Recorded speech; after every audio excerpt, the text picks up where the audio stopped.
আসসালামু আলাইকুম বন্ধুরা, সবাই কেমন আছেন? এই তো বেশ অনেকদিন পরে ছাদে চলে আসলাম। অনেকটা কষ্ট করে ২ ছেলেকে সাথে নিয়ে ছাদে আসলাম। অপারেশনের আগের দিন দুপুরের দিকে আমি ছাদে এসেছিলাম গাছে পানি দিতে। আর একদম প্রায় ১ মাসেরও বেশি সময় পার হয়ে গেছে আমি ছাদে আসিনি। আজকে বাচ্চাদের সাথে আসলাম, কিন্তু সবচেয়ে বেশি ভালো লাগছে সেটা আপনাদেরকে দেখাচ্ছি কি জন্যে। আর আমি ছাদে যখন আগের দিন এসেছিলাম অপারেশনের আগের দিন, সেদিন দেখেছিলাম যে আম গাছে প্রচুর মুকুল হয়েছে, তারপরে লেবু গাছেও সুন্দর ফুল আসছে। কিন্তু লেবু তো দেখালাম প্রথম দিকে, লেবু ততটা হয়নি, গরমে ঝরে গেছে ফুল।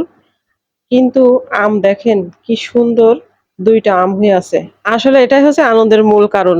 আর এই গাছটা প্রথম বছর লাগিয়েছিলাম যখন, তখন প্রথমে আম হয়েছিল ব্যানানা ম্যাঙ্গো। আর তারপরে মনে হয় ২-১ বছর মাঝে হয়নি, গাছটা একদম মরে যায় অবস্থা। তারপরে দেখলাম যে একটু বেঁচে উঠেছে, আর এই যে সুন্দর আম হয়েছে, এটাই খুশির খবর। তারপরে লেবু গাছেও মাশাআল্লাহ বেশ লেবু হয়েছে, একেবারে কম না, যা হয়েছে ভালোই হয়েছে। আর এদিকে সব গাছগুলো, এই যে এই গাছটা বেশ অনেক লম্বা হয়েছে, বড় হয়েছে। ছোট ছিল গাছ, মোটামুটি সবই ঠিক আছে, কিন্তু গ্রোথ কিছুটা কমে গেছে, কারণ ওইভাবে পানি দেওয়া হয়নি। তারপরে মোটামুটি ভালো আছে।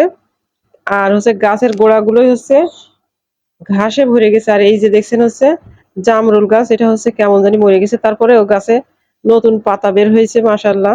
প্রতি বছরই জামরুল গাছটা কেন জানি শুকিয়ে যায়, আবার দেখি সব পাতা পড়ে যায়, আবার নতুন পাতা গজায়, কেন জানি না। তারপরে এই যে করমচা গাছ, এটাতে বেশ ফুল আসছিল, কিন্তু ফুলগুলো নষ্ট হয়ে গেছে।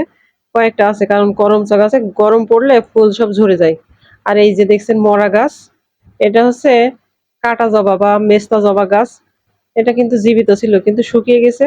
মানে যেই গাছগুলো একবার ফল দেয় বা ফুল দেয়, সেই গাছগুলো বেশ অনেকগুলো গাছ মারা গেছে। অবশ্য সমস্যা নেই, তারপরেও এই যে মেহেদি গাছটা দিয়ে আলহামদুলিল্লাহ সবই ভালো আছে।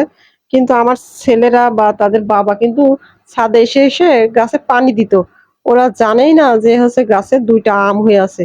আমি যখন ছেলেদেরকে দেখাচ্ছি যে ওমা গাছে তো ২টা আম হয়েছে, ওরা তো একদম অবাক যে কোথায় কোথায়। আমি তখন দেখালাম যে এই যে, তখন ওরা খুবই খুশি হলো। আর এদিকে এই যে এই আনারস গাছটা খুবই সুন্দর ছিল, ঝড়ে কবে উল্টে গেছে আর একদম শুকিয়ে গেছে। এখন এটাকে অন্য পটে আবার লাগাতে হবে, তা উঠিয়ে রাখলাম। আর এই যে মোটামুটি সব গাছই মাশাআল্লাহ অনেক ভালো আছে। কুল গাছটা আমি যাওয়ার আগের দিনই ডাল টাল কেটে দিয়েছিলাম, কি সুন্দর আবার ডাল গজিয়েছে। আর এই যে লেবু গাছ, যেটা আমি ফার্স্টে দেখিয়েছিলাম, বেশ আলহামদুলিল্লাহ অনেকগুলো লেবু হয়েছে।